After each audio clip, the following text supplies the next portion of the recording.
and with good reason. When you have a friggin' crankshaft that's super long, and you have all the pistons kind of rocking it, creates this jump rope effect. So you gotta have a crank that is super, super stiff, really, really strong. That being said, there were some made, so they're on the list, but there are not a lot of them out there. The V-type engines split the cylinders into two even banks with a common crankshaft at the bottom of the V. Now they're best bros with the inline engines. For the most part, as the cylinder number increases, V engines are more compact compared to their inline bros. And they also have a shorter length than an inline engine with the same number of cylinders, but they're wider.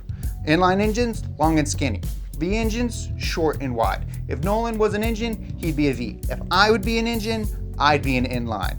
If James were an engine, a boxer. Good job.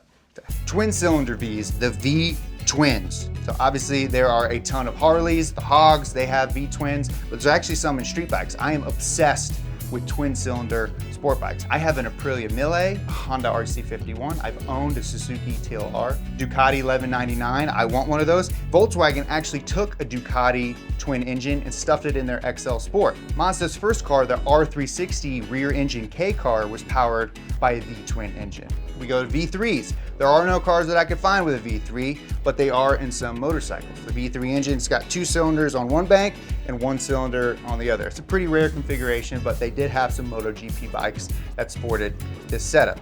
Most famously, Honda's NS500. Next, we go to V4, a MotoGP staple. But while they're the go-to motor in MotoGP, there's not a ton